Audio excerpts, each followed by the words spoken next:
Amanda, vamos começar pelo caso aí do Renato Freitas, que eu sei que você conhece, acompanha, admira, assim como eu, trabalho no deputado.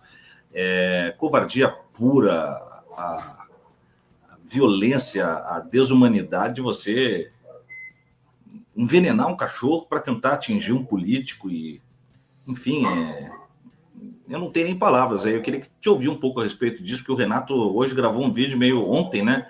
Meio desnorteado até assim, não sabia nem o que falar, porque, poxa, chegou num patamar que é extremado, né? Sim, Thiago, eu acho que a falta de civilidade nesse ambiente extremista, ela chega a níveis que a gente não consegue imaginar, né?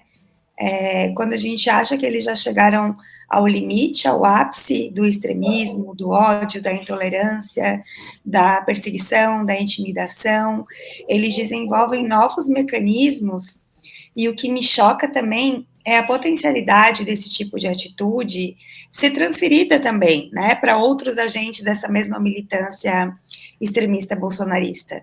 Aí, assim, a gente vê um caso muito extremo que envolve um político com a representatividade, com a força, com o nível do Renato Freitas, mas a gente sabe também que, especialmente aqui, né, na região sul, em que a gente vive em redutos conservadores muito fortes também, sei que outras regiões do Brasil também têm isso, mas eu acho que o sul, ele vem se tornando cada vez mais um ambiente de demonstração dessa hostilidade política e também dessa dificuldade de convivência, né, dos extremistas com quem pensa de forma diferente a eles.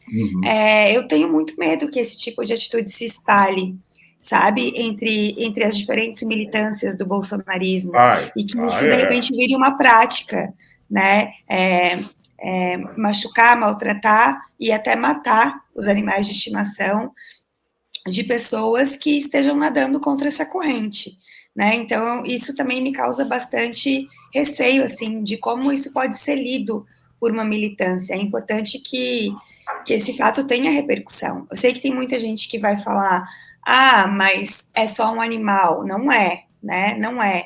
Primeiro que a gente, acho que tem que mudar também a forma específica como a gente enxerga essas questões, né? Animais, especialmente os animais domésticos, mas também penso nos outros tipos de animais, né? Eles são seres sencientes, né? Então, a gente tem que ter muito cuidado, às vezes, como a gente julga também esse tipo de repercussão. E eu acho que isso tem que ser levado muito a sério, tem que ser investigado, tem que ser repercutido, né? Especialmente por essa possibilidade de que se espalhe entre a militância extremista, porque a gente sabe que eles são capazes de tudo mesmo. A gente começa vendo, se pegar num paralelo, né, Amanda, a escalada que foi a violência contra algumas parlamentares, chegando até as ministras, né? Você começa com debates mais acalorados com Sâmia, Fernanda, com Natália Bonavides e coisa e tal. Daqui a pouco você estava lá chamando a líder do PT, ministra de Estado, de garota de programa. Daqui a pouco, não suficiente, vai para Jandira Fegali e diz que lá fora, o caso do Belensky, né? Lá fora ela dá tiro e bandido e resolvia. Ali era mais difícil, mas ela que se cuidasse.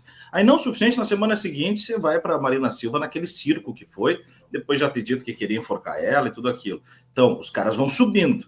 No caso dos nossos pets, animais, que tem esse lugar até familiar hoje, amanhã depois o cara vai envenenar. É a avó do cara, vai envenenar, é a esposa, um filho, nada impede. Os caras planejavam assassinato envenenado do presidente da República. Então é só para ver que tem um modus operandi aí, né? Sim, e tem muito essa.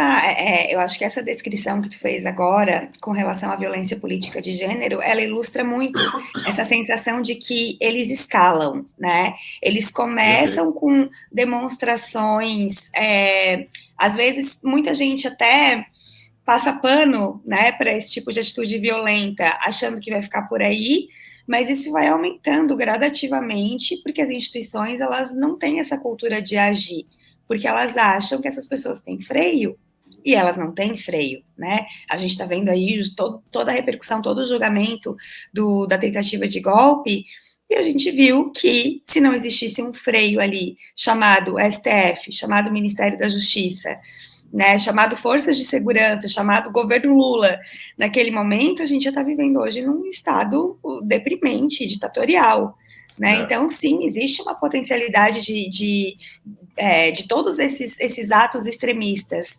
conservadores, radicais, sempre irem um degrau a mais, né? Eles vão escalando à medida que as instituições não freiem. Essa é uma tradição, assim, desse movimento, né?